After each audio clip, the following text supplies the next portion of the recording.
Hello नमस्कार दोस्तों, मैं मूलचंद प्रजापति आपके बीच में हाजिर हूँ पुनः साथियों। अगला पार्ट लेकर यानी नगर पालिकाओं का गठन और शासन जो पार्ट चल रहा था, पार्ट फर्स्ट अपन ने पढ़ा और उसमें अपन ने कई सारी महत्वपूर्ण चीज़ें पढ़ी और आज जो है अपन पार्ट सेकंड के ऊपर चर्चा करने वाले हैं। तो सभी साथी लगातार रूप से जुड़े रहें और सेशन को साथियों लाइक जरूर कर दें। चैनल को सब्सक्राइब नहीं किया, चैनल को सब्सक्राइब कर देना। अब जो है अपन सीधे सीधे आगे बढ़ रहे हैं साथियों, नगर पालिकाओं का गठन और शासन, इसके ऊपर चर्चा करने वाले हैं। Telegram channel GK with Moolchand sir आप जरूर ज्वाइन कर लेना, जिसमें कि आपको जरूरी अपडेट जो है, महत्वपूर्ण सूचनाएं जो मैं आपको देता रहता हूं और पीडीएफ जो है वहां पर डालता रहता हूं। तो आप सभी साथी GK with Moolchand sir Telegram channel को जरूर ज्वाइन कर लें। साथ ही साथ सभी साथी लगातार जुड़े रहें और चैनल को सब्सक्राइब करके बेल आइकन के घंटे को प्रेस कर लें। साथियों अपन ने पिछले चैप्टर में यानी पिछले में अपन ने पार्ट में जो है कुछ महत्वपूर्ण चीज़ें जो है पढ़ ली थी, यानी कि लगभग यहाँ तक जो है साथियों अपन ने पढ़ ली थी, स्पष्टीकरण की बात कर ली थी। आज जो अपन बात करने वाले हैं वो यहाँ पर चर्चा करने वाले साथियों, निर्वाचन नामावली में रजिस्ट्रीकरण के लिए निर्भरताएं, इनके ऊपर अपन जो चर्चाएं अब आज जारी रहेगी। तो लगातार आप सभी साथी मेरे साथ बने रहें। देखो साथियों, निर्वाचन नामावली में रजिस्ट्रीकरण के लिए निर्भरताओं की बात करें कि कोई भी व्यक्ति वार्ड की निर्वाचक नामावली में रजिस्ट्रीकरण के लिए निर्धारित होगा यदि वह भारत का नागरिक नहीं है या विकर्चित या है या सक्षम न्यायालय द्वारा ऐसा घोषित है या निर्वाचनों के संबंध में भ्रष्ट आचरणों और अन्य अपराधों से संबंधित किसी विधि के उपबंधों के अधीन मतदान करने के लिए तत्समय निर्धारित है। या अगली बात करें, देखो साथियों नंबर 2 की रजिस्ट्रीकरण के पश्चात जो कोई व्यक्ति ऐसे निर्धारित हो जाता है उसका नाम इस अधिनियम के अधीन जो तैयार की गई निर्वाचन नामावली में से तत्काल काट दिया जाएगा। परंतु किसी वार्ड की निर्वाचन आपके नामावली में से जिस व्यक्ति का नाम उपधारा 1 के खंड घ के अधीन निर्भरता के कारण काटा गया है,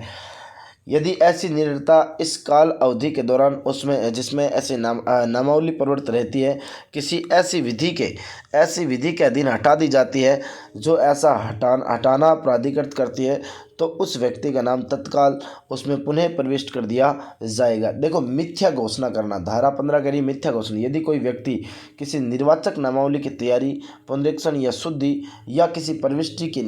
किसी निर्वाचक नामावली में सम्मिलित या से अपवर्जित किए जाने के संबंध में ऐसा कथन या ऐसी घोषणा लिखित रूप में करता है जो मिथ्या है और जिसके मिथ्या होने का या तो उसे ज्ञान है या विश्वास है या जिसके सत्य होने का उसे विश्वास नहीं है, तो वह ऐसे कारावास से जिसकी अवधि 1 वर्ष तक हो सकेगी या ऐसे जुर्माने से जो 2,000 रुपये से कम नहीं होगा किंतु जो 5,000 रुपये तक का हो सकेगा या दोनों से दंडनीय हो सकता है। ये भी ध्यान रखना है। इसके अलावा साथियों क्या कह रहा है, धारा 16 कह रही है कि मुख्य निर्वाचन अधिकारी के एक मुख्य निर्वाचन अधिकारी होगा जो राज्य सरकार का ऐसा अधिकारी होगा जिसे राज्य निर्वाचन आयोग राज्य सरकार के परामर्श से इस निमित्त पदाभिहित या नाम निर्दिष्ट करें। राज्य निर्वाचन आयोग के अधीक्षण, निदेशन और नियंत्रण के अधीन रहते हुए मुख्य निर्वाचन अधिकारी राज्य के इस अधिनियम के अधीन समस्त निर्वाचक नामावलियों की तैयारी, पुनरीक्षण और शुद्धि का परीक्षण करेगा। और साथियों 6 बिंदु कह रहा है कि राज्य में इस अधिनियम के अधीन सभी निर्वाचनों के संचालन का पर्यवेक्षण करेगा और ग बिंदु कह रहा है कि ऐसी अन्य शक्तियों और कृत्यों का प्रयोग करेगा जिनका राज्य निर्वाचन आयोग निर्देश दे। ठीक है साथियों। धारा 17 देखो क्या कह रही है, धारा 17 कह रही है साथियों, जिला निर्वाचन अधिकारी कि राज्य में प्रत्येक जिले के लिए राज्य निर्वाचन आयोग राज्य सरकार के परामर्श से एक जिला निर्वाचन अधिकारी पदाभिहित या नाम निर्दिष्ट करेगा जो राज्य सरकार का कोई अधिकारी होगा। परंतु राज्य निर्वाचन आयोग किसी जिले के लिए एक से अधिक ऐसे अधिकारी पदाभिहित या नाम निर्दिष्ट कर सकेगा यदि आयोग का यह समाधान हो जाता है कि पद के कृत्यों का एक अधिकारी द्वारा समाधानप्रद रूप से पालन नहीं किया जा सकता। ठीक है ना। देखो 2 नंबर बिंदु क्या कह रहा है कि जहां किसी जिले के लिए उपधारा 1 परंतु के अधीन एक से अधिक जिला निर्वाचन अधिकारी पदाभिहित के नाम निर्दिष्ट किए जाएं, वहाँ राज्य निर्वाचन आयोग उस आदेश से जिससे जिला निर्वाचन पदाधिकारी पदाभिहित या नाम निर्दिष्ट किए जाएं वह क्षेत्र भी विनिर्दिष्ट करेगा जिसके बारे में ऐसा प्रत्येक अधिकारी अधिकारिता का प्रयोग करेगा। ठीक है। अगला 3 नंबर बिंदु इसमें क्या कह रहा है साथियों कि मुख्य निर्वाचन अधिकारी के अधीक्षण, निदेशन और नियंत्रण के अधीन रहते हुए जिला निर्वाचन अधिकारी अपनी अधिकारिता के भीतर जिले की नगर पालिकाओं में निर्वाचनों के संचालन के संबंध में सभी कार्यों का समन्वय और पर्यवेक्षण करेगा। और साथ ही जिला निर्वाचन अधिकारी ऐसे अन्य कृत्यों का भी पालन करेगा जो राज्य निर्वाचन आयोग और मुख्य निर्वाचन अधिकारी द्वारा उसे सौंपे जाएं, ये भी ध्यान में रखना है। और साथ ही धारा 18 कह रही है स्थानीय प्राधिकारों आदि के कर्मचारी वृंद का उपलब्ध कराया जाना। साथियों राज्य में का प्रत्येक जो है आपके स्थानीय प्राधिकारी मुख्य निर्वाचन अधिकारी द्वारा ऐसा अपेक्षित किए जाने पर किसी भी निर्वाचक रजिस्ट्रीकरण अधिकारी को ऐसा कर्मचारी वृंद उपलब्ध कराएंगे जो निर्वाचक नामावलियों की तैयारी और पुनरीक्षण से संसक्त कहीं कृतियों के पालन के लिए आवश्यक हो, ये भी आपको साथ के साथ में ध्यान रखना है। और साथियों धारा यानी बिंदु 2 कह रहा है उपधारा 3 में विनिर्दिष्ट प्राधिकारी मुख्य निर्वाचन अधिकारी द्वारा ऐसा अपेक्षित किए जाने पर किसी भी रिटर्निंग ऑफिसर को ऐसा कर्मचारी वृंद उपलब्ध कराएगा जो निर्वाचन से संसक्त किन्हीं भी कृत्यों के पालन के लिए आवश्यक हो। और उपधारा 2 देखो 3 नंबर बिंदु कह रहे उपधारा 2 के प्रयोजनों के लिए निम्नलिखित पदाधिकारी होंगे, अर्थात प्रत्येक स्थानीय प्राधिकारी और कोई भी अन्य संस्था समुत्थान या उपक्रम जो किसी राज्य अधिनियम के द्वारा उसके अधीन स्थापित हो या जो राज्य सरकार द्वारा नियंत्रित या प्रत्यक्षत या अप्रत्यक्षत उपलब्ध कराई गई निधियों द्वारा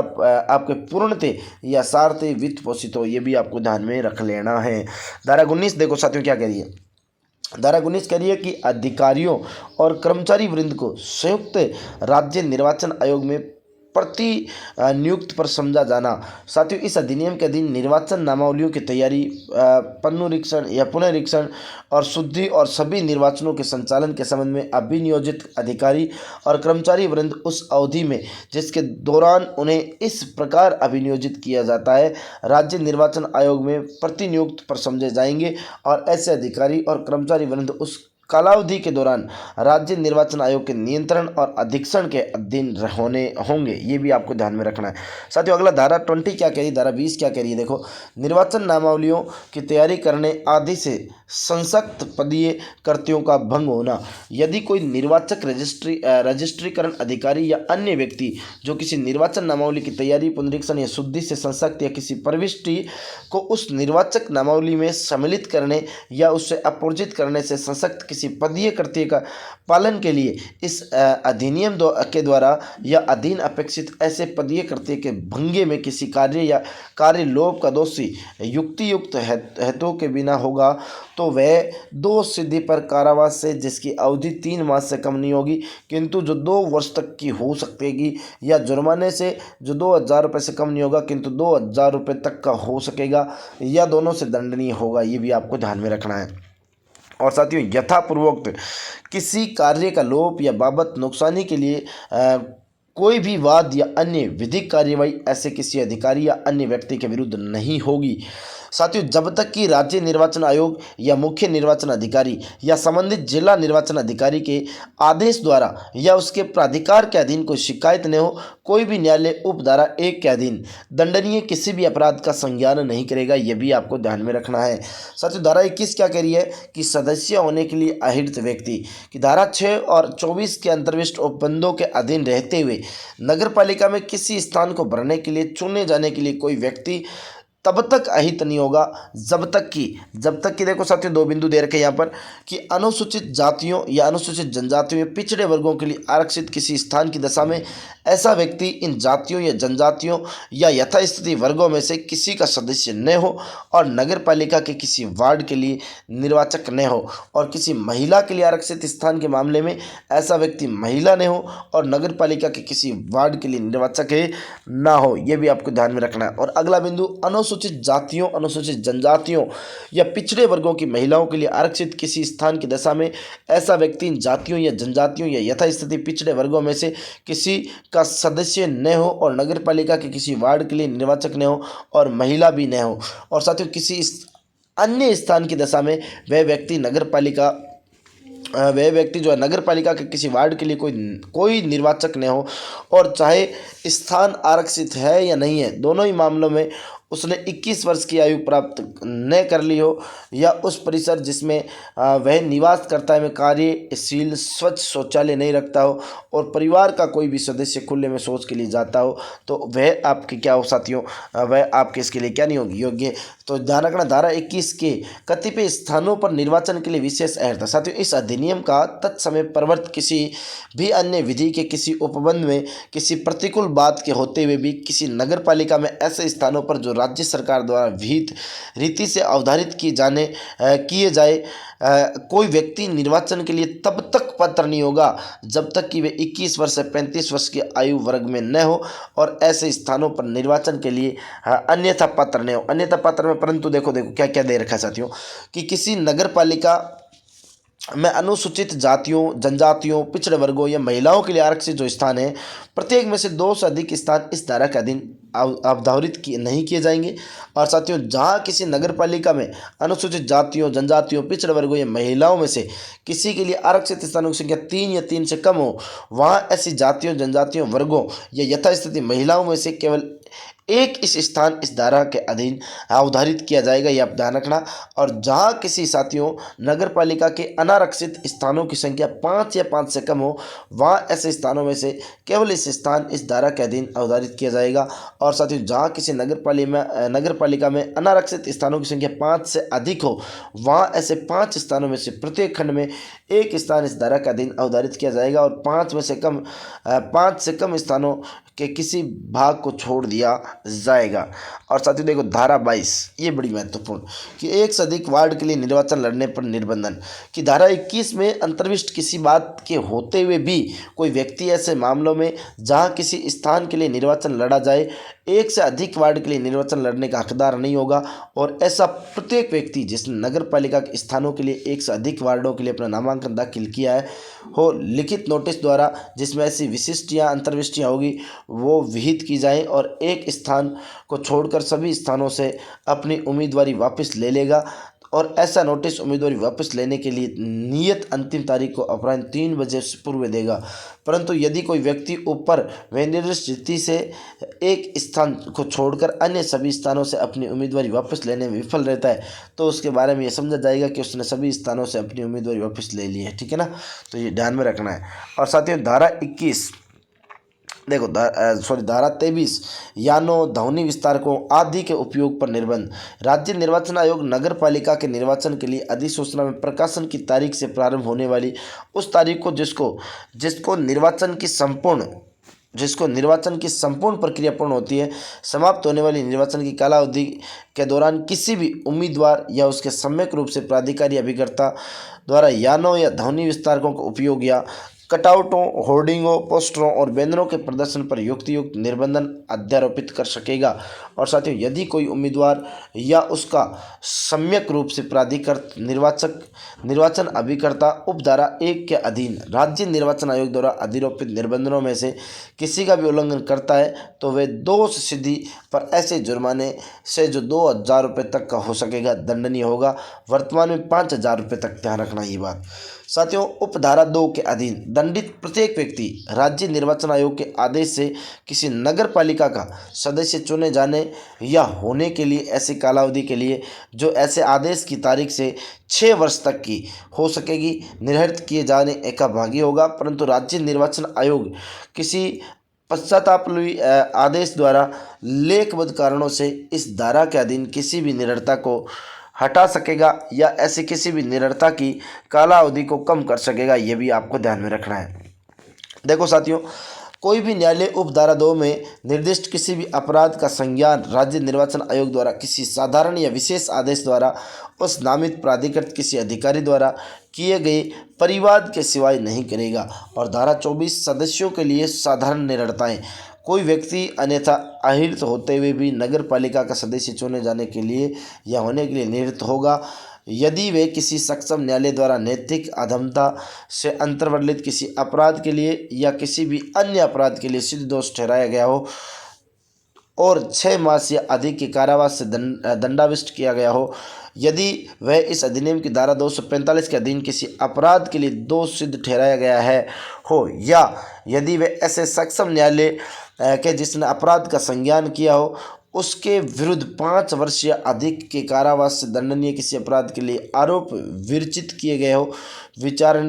विचारणाधीन हो, या यदि वे खाद्य अपमिश्रण निवारण अधिनियम 1954 या 1954 का केंद्रीय अधिनियम संख्या 37 के अधीन किसी अपराध के लिए निर्दोष ठहराया गया हो, जिसके विरुद्ध दंड प्रक्रिया संहिता 1973 1974 का केंद्रीय अधिनियम संख्या 2 की धारा 110 के अधीन संस्थित कार्यवाहियों में उस संहिता की धारा 117 के अधीन कोई आदेश पारित कर दिया गया हो और ऐसा आदेश तत्पश्चात उल्टा नहीं पाया हो, या साथियों यदि वे केंद्रीय या राज्य सरकार या किसी स्थानीय प्राधिकारी या खंड 9 के अधीन आपके विनिर्दिष्ट किसी अन्य प्राधिकारी की सेवा से अवचार के कारण पदच्युत कर दिया गया हो या हटा दिया गया हो, या यदि ऐसा वृत्ति व्यवसायी रह चुका हो जिसे किसी सक्षम प्राधिकारी के आदेश द्वारा उस रूप में व्यवसाय करने से विवर्जित कर दिया गया हो, या यदि वे नगर पालिका की प्रधान शक्ति या व्यवस्था के अंतर्गत कोई लाभ का पद धारण करता हो, या यदि वे धारा 35 या धारा 41 के अधीन निरस्त हो, या यदि वे राजस्थान विधानसभा के निर्वाचनों के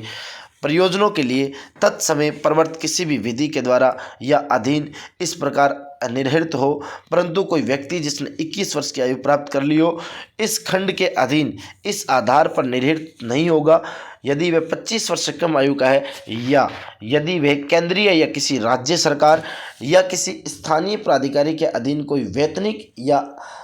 अंशकालिक नियुक्ति धारण करता हो, या यदि वे किसी विश्वविद्यालय या किसी निगम निकाय उद्यम या सहकारी सोसाइटी जो राज्य सरकार द्वारा नियंत्रित था या पूर्णतः अंशतः वित्त पोषित हो के अधीन कोई वैतनिक या अंशकालिक नियुक्ति धारण करता हो, या यदि वे अनुवंचित दिवालिया हो, या यदि उसे किसी सक्षम न्यायालय द्वारा विकृतचित न्याय निर्णीत कर दिया गया हो, या यदि वे इसमें इसके पश्चात यथा उपबंधित को छोड़कर किसी नगर पालिका के आदेश से किए गए किसी कार्य में की गई आपूर्ति में या ऐसी नगर पालिका के साथ या उसके अधीन या द्वारा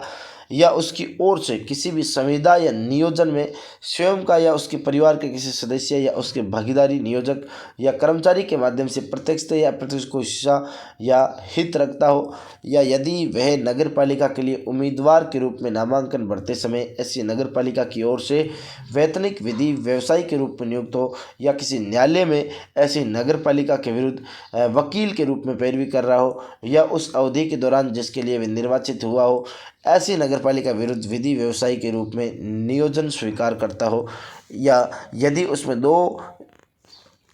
से अधिक संतान है या उसके विरुद्ध 2 से अधिक वर्षों से कोई भी नगरपालिका सौदे की बकाया हो और उसके विरुद्ध इस अधिनियम के अधीन वसूली के लिए कार्यवाहियां प्रारंभ कर दी गई हो, या यदि उसे सक्षम न्यायालय द्वारा ऐसे किसी अपराध के लिए निर्दोष ठहराया गया हो जिसमें नगरपालिका की संपत्ति या निधि का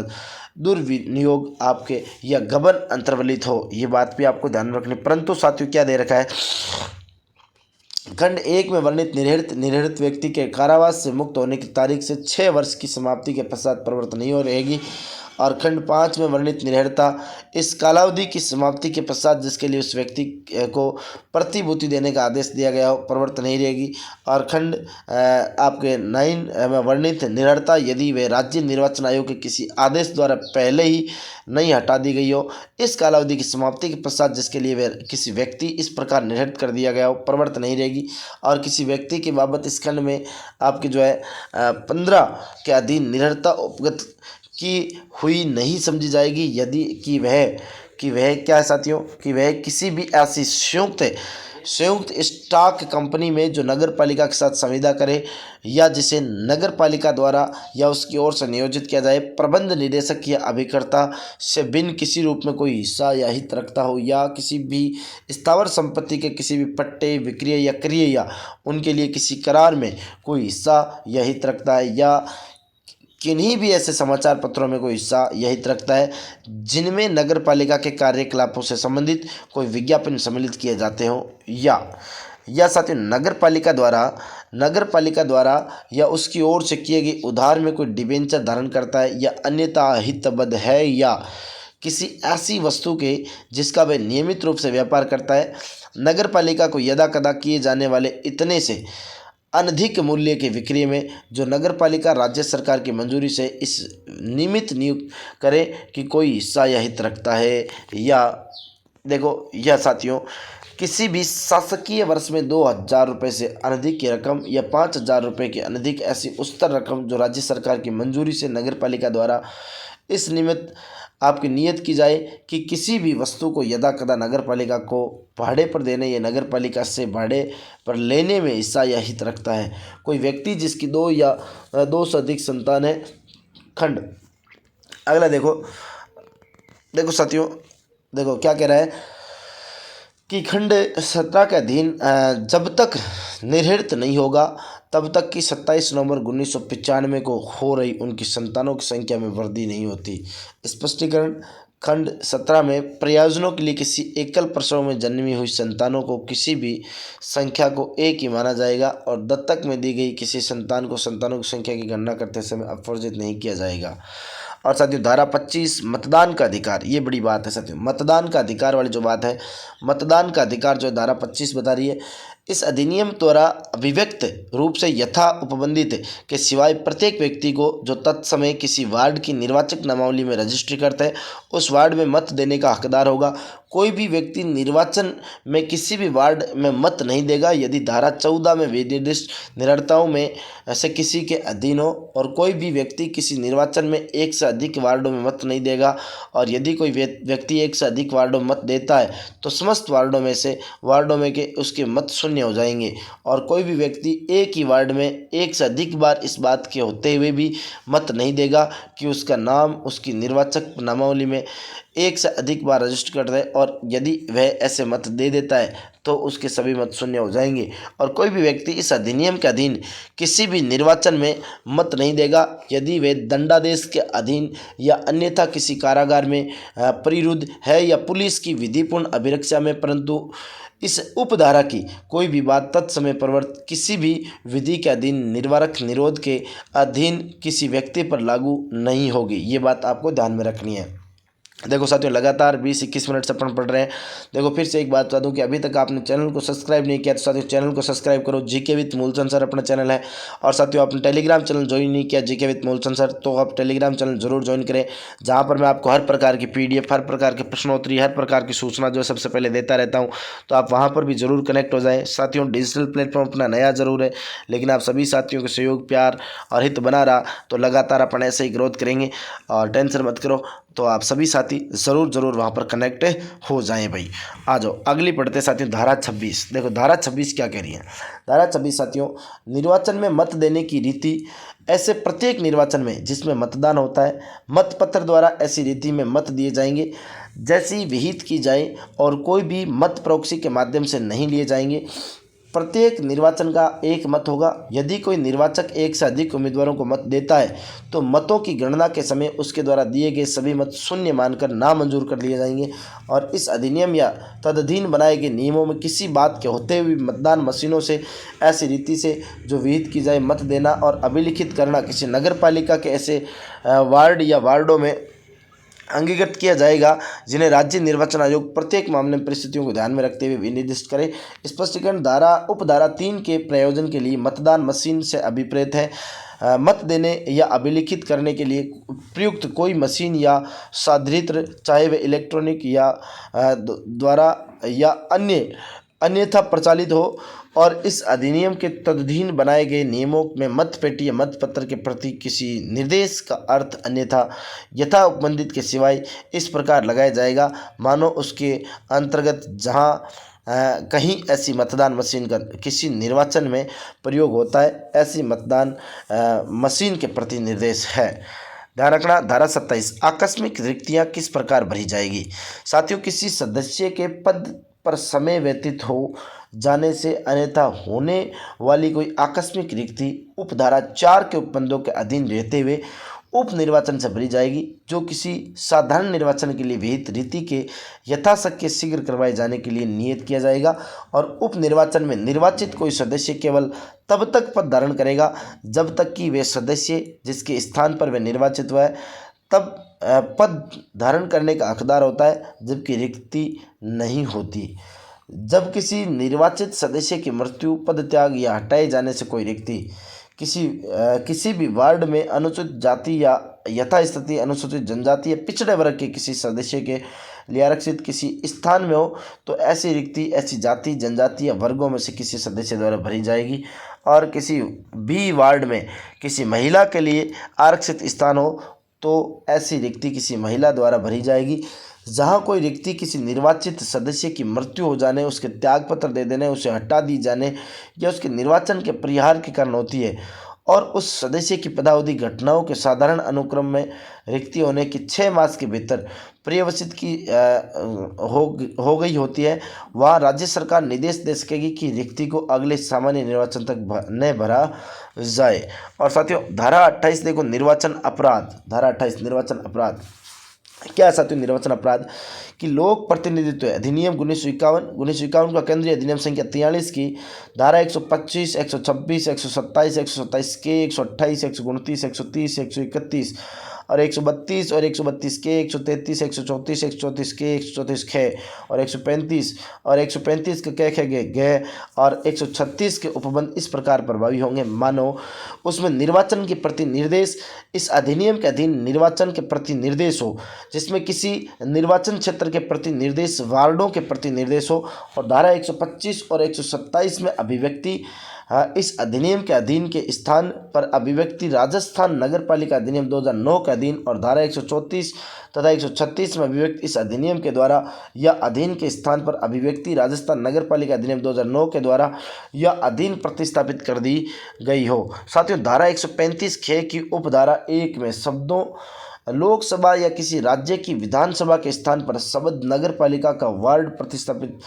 कर दिए गए हो। भ्रष्ट आचरण साथी धारा 29 कह रही है भ्रष्ट आचरण। इस अधिनियम के अधीन किसी निर्वाचन के प्रयोजन के लिए निम्नलिखित को भ्रष्ट आचरण समझा जाएगा। अर्थात देखो भ्रष्ट किसे किसे समझा जाएगा, देखो क्या बता रखा है कि रिश्वत अर्थात किसी उम्मीदवार या उसके अभिकर्ता या किसी अन्य व्यक्ति द्वारा किसी भी व्यक्ति को वह चाहे कोई भी हो किसी पारितोष का ऐसा दान प्रतिस्थापन या वचन जिसके प्रत्यक्ष या परोक्ष ये उद्देश्य हो कि किसी व्यक्ति को किसी निर्वाचन में उम्मीदवार के रूप में खड़े होने या न होने या अपनी उम्मीदवारी वापस लेने या कोई निर्वाचन लड़ने से हट जाने के लिए या किसी निर्वाचक को किसी निर्वाचन में मत देने या मत देने से विरत रहने के लिए या उत्प्रेरित किया जाए, या जो किसी व्यक्ति को इस प्रकार खड़ा होने या न होने या उम्मीदवारी वापस लेने या निर्वाचन से हट जाने के लिए या किसी निर्वाचक को मत देने या मत देने से विरक्त रहने के लिए इनाम के रूप में हो। स्पष्टीकरण इस खंड के प्रयोजनार्थ शब्द पारितोषण धनीय पारितोषण या धन के रूप में प्राक्कलनीय परितोषणों तक ही निबंधित नहीं है, उसमें सब रूपों में मनोरंजन तथा इनाम के लिए सभी रूपों के नियोजन सम्मिलित है, किंतु इसमें किसी भी निर्वाचन में या उसके प्रयोजन के लिए सद्भावपूर्वक उपगत की नीतियों का संदाय सम्मिलित नहीं है। असम्यक असर डालना अर्थात किसी निर्वाचन अधिकार के स्वतंत्र प्रयोग में उम्मीदवार या उसके अभिकर्ता या किसी अन्य व्यक्ति की ओर से किया गया कोई प्रत्यक्ष या अप्रत्यक्ष हस्तक्षेप का प्रयत्न, परंतु देखो कि इस खंड के उपबंधों की व्यापकता पर प्रतिकूल प्रभाव डाले बिना उसमें यथा निर्दिष्ट ऐसे किसी व्यक्ति की बाबत जो किसी उम्मीदवार या किसी निर्वाचक या किसी व्यक्ति को जिससे उम्मीदवार या निर्वाचक हितबद्ध है किसी प्रकार की क्षति जिसके अंतर्गत सामाजिक बहिष्कार और किसी जाति या समुदाय से बाहर रहना या निष्कासन आता है पहुंचाने की धमकी देता है या किसी उम्मीदवार या निर्वाचक को वह विश्वास करने के लिए उत्प्रेरित करता है या उत्प्रेरित करने का प्रयत्न करता है कि वह या ऐसा कोई व्यक्ति जिससे वह हितबद्ध है देवी अप्रसाद या आध्यात्मिक परिनिंदा कर भाजन हो जाएगा या बना दिया जाएगा, यह समझा जाएगा कि वह ऐसे उम्मीदवार या निर्वाचक के निर्वाचन अधिकार के स्वतंत्र प्रयोग में इस खंड के अर्थार्थगंतर हस्तक्षेप करता है। लोक नीति की घोषणा या लोक कार्यवाही का वचन या किसी वैध अधिकार का प्रयोग मात्र को किसी निर्वाचन अधिकारी में हस्तक्षेप करने के आशय के बिना इस खंड के अर्थार्थगंतर हस्तक्षेप करना नहीं समझा जाएगा। साथियों किसी व्यक्ति के धर्म मूल वंश जाति समुदाय या भाषा के आधार पर किसी भी व्यक्ति के लिए मत देना या मत देने के लिए विरत रहने की उम्मीदवार या उसके अभिकर्ता या उम्मीदवार या उसके निर्वाचन अभिकर्ता की सम्मति से किसी भी अन्य व्यक्ति द्वारा अपील या उस उम्मीदवार के निर्वाचन की संभाव्यताओं को अग्रसर करने के लिए या किसी भी उम्मीदवार के निर्वाचन पर प्रतिकूल प्रभाव डालने के लिए धार्मिक प्रतीकों का उपयोग या उसकी दुहाई या राष्ट्रीय प्रतीकों जैसे राष्ट्रीय ध्वज या राष्ट्रीय संप्रतीक का उपयोग या उसकी दुहाई, परंतु इस अधिनियम के अधीन किसी भी उम्मीदवार को आवंटित कोई भी प्रतीक इस खंड के प्रयोजन के लिए कोई धार्मिक प्रतीक या राष्ट्रीय प्रतीक नहीं समझा जाएगा। ये बात आपको ध्यान में रखनी है। साथियों, अगला दे रखा है कि किसी भी उम्मीदवार या उसके अभिकर्ता या किसी भी उम्मीदवार या उसके निर्वाचन अभिकर्ता की सम्मति से किसी भी अन्य व्यक्ति द्वारा उस उम्मीदवार के निर्वाचन की संभाव्यताओं को अग्रसर करने के लिए या किसी उम्मीदवार के निर्वाचन पर प्रतिकूल प्रभाव डालने के लिए भारत के नागरिकों के विभिन्न वर्गों में धर्म, मूल, वंश, जाति, समुदाय और भाषा के आधार पर शत्रुता या घृणा की भावना का संप्रवर्तन करना या प्रयत्न करना है। किसी भी उम्मीदवार या उसके अभिकर्ता या उम्मीदवार या उसके निर्वाचन अभिकर्ता की सम्मति से किसी भी अन्य व्यक्ति द्वारा उस उम्मीदवार की निर्वाचन की संभाव्यताओं को अग्रसर करने के लिए या किसी भी उम्मीदवार के निर्वाचन पर प्रतिकूल प्रभाव डालने के लिए सती की प्रथा या उसके कर्म का प्रचार या उसका गौरवान्वय स्पष्टीकरण। इस खंड के प्रयोजन के लिए सती के संबंध में सती गौरवान्वय का अर्थ क्रम से वही होगा। सती निवारण अधिनियम 1988 का केंद्रीय अधिनियम संख्या 3 में है। किसी उम्मीदवार या उसके अभिकर्ता या किसी भी अन्य व्यक्ति द्वारा किसी उम्मीदवार की उम्मीदवारी या निर्वाचन के नाम वापस लेने या निर्वाचन लड़ने से हट जाने के संबंध में ऐसे तथ्य का प्रकाशन जो मिथ्या है या तो जिसके मिथ्या होने को उसको विश्वास है या जिसके सत्य होने का वह विश्वास नहीं करता और जो इस उम्मीदवार के निर्वाचन की संभाव्यताओं पर प्रतिकूल प्रभाव डालने के लिए युक्ति युक्त रूप में प्रकल्पित है। ध्यान रखना साथियों, किसी मतदान के अंदर या मतदान के लिए नियत स्थान को या से किसी निर्वाचन स्वयं उम्मीदवार उसके कुटुंब के किसी सदस्य या उसके अभिकर्ता से भिन्न के परिवहन के लिए किसी यान या जलयान को उम्मीदवार या उसके अभिकर्ता या किसी अन्य व्यक्ति द्वारा संदाय करके या अन्यथा भाड़े पर लेना या उपाप्त करना, परंतु निर्वाचक या कई निर्वाचकों द्वारा अपने संयुक्त खर्चे पर स्वयं को किसी ऐसे मतदान केंद्र या मतदान के लिए नियत स्थान को या इससे प्रवाहित किए जाने के प्रयोजनार्थ यान या जलयान को भाड़े पर लेना इस खंड के अधीन भ्रष्ट आचरण नहीं समझा जाएगा। यदि इस प्रकार भाड़े पर लिया गया यान या जलयान कोई ऐसा यान या जलयान है जो यांत्रिक शक्ति द्वारा चालित नहीं है, परंतु यह और किसी ऐसे मतदान केंद्र या मतदान के लिए नियत स्थान को जाने या जाने से वहां से आने के प्रयोजन के लिए अपने ही खर्च पर किसी निर्वाचन द्वारा किसी लोक परिवहन यानी जलयान को किसी ट्राम या रेलगाड़ी का उपयोग किसी इस खंड के अधीन भ्रष्ट आचरण नहीं समझा जाएगा। और स्पष्टीकरण साथियों, इस खंड के अभिव्यक्ति यान से कोई भी यान अभिप्रेत है जो सड़क परिवहन के लिए उपयोग में लाया जाता हो या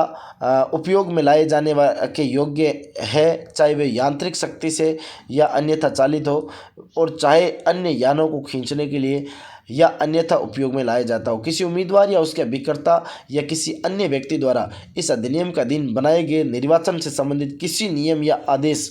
के उपबंध के संलग्न में वैध उपगत करना या प्राधिकृत करना उम्मीदवार के निर्वाचन की संभाव्यताओं को अग्रसर करने के लिए किसी उम्मीदवार या उसके अभिकर्ता या किसी भी अन्य व्यक्ति द्वारा सरकार की सेवा में और निम्नलिखित वर्गों में से किसी वर्ग के किसी भी व्यक्ति से कोई भी सहायता मत देने से अन्यथा अभिप्राप्त या उपाप्त करना या अभिप्राप्त या उपाप्त करने की दुष्प्रेरणा या प्रयत्न करना। अर्थात सभी राजपत्रित अधिकारी, संघ के सशस्त्र बलों के सदस्य, पुलिस बल के सदस्य, आबकारी अधिकारी या राजस्व अधिकारी जिसमें पटवारी, इसी प्रकार के अधिकारी सम्मिलित हैं और राज्य सरकार की सेवा में के व्यक्तियों को ऐसा अन्य वर्ग जो विहित किया जाए। अब देखो स्पष्टीकरण क्या कह रहा है। स्पष्टीकरण साथियों बहुत खतरनाक है कि खंड जो आपके 9 के प्रयोजनों के लिए कोई व्यक्ति किसी उम्मीदवार के निर्वाचन की संभाव्यताओं को अग्रसर करने में सहायक समझा जाएगा यदि वे उस उम्मीदवार के निर्वाचन अभिकर्ता या मतदान अभिकर्ता का गणन अभिकर्ता के रूप में काम करता है। और निर्वाचन अभिकर्ता, मतदान अभिकर्ता और कोई भी ऐसा कोई भी व्यक्ति जिसकी बाबत वे ठहराए जाए कि उसने उम्मीदवारी की सम्मति से निर्वाचन के संबंध में अभिकर्ता के रूप में काम किया है, इस धारा में की गई अभिव्यक्ति अभिकर्ता में सम्मिलित है। ये बात भी आपको ध्यान में रखनी है। अब देखो धारा 30 आपके बीच में आ चुकी है ना। निर्वाचन संबंधी मामलों में सिविल न्यायालयों की अधिकारिता। किसी भी सिविल न्यायालय को वार्डों में परिसीमन, ऐसे वार्डों को स्थानों से आवंटन या निर्वाचन नामावलियों की तैयारी या निर्वाचन के संचालन से संबंधित किसी भी प्रश्न को ग्रहण करने और उस पर न्याय निर्णय करने की अधिकारिता नहीं होगी। किसी भी नगरपालिका के किसी निर्वाचन को उस अधिनियम के उपबंधों के अनुसार प्रस्तुत की गई है, किसी निर्वाचन याचिका से अन्यथा प्रश्नगत नहीं किया गया जाएगा। ये बात आपको ध्यान में रखनी। अब देखो साथियों, यहाँ पर जो है अपन लगातार रूप से पढ़ रहे हैं और वीडियो थोड़ा सा मुझे ऐसा लग रहा है कि लंबा बन रहा है, लगभग 35 मिनट का वीडियो बन चुका है। तो साथियों अपन जो निर्वाचन याचिका ये पार्ट 3 में पढ़ने वाले हैं इसके अंदर, तो आप सभी साथी लगातार मेरे साथ बने रहे। चैनल को अभी तक भी आपने सब्सक्राइब नहीं किया, चैनल को सब्सक्राइब कर देना, साथ ही लाइक वाला बटन आप जरूर दबा देना और साथ ही बेल आइकन के घंटे को प्रेस कर देना और साथ में Telegram channel GK with Moolchand sir जरूर ज्वाइन कर लेना, लिंक डिस्क्रिप्शन में पड़ा है। इसके अलावा OR जाट वेबसाइट पर आप विजिट कर सकते हैं। EORO के 1360 प्रश्नों के लगभग जो संग्रह ई पुस्तिका जो आप परचेज कर सकते हैं, मात्र 15 रुपये चार्ज रखा गया है, लिंक डिस्क्रिप्शन में पड़ा है। फिर मिलते हैं साथियों नेक्स्ट सेशन में, तब तक के लिए आपको बहुत बहुत धन्यवाद। नमस्कार, जय हिंद, जय भारत, राम राम, राधे राधे।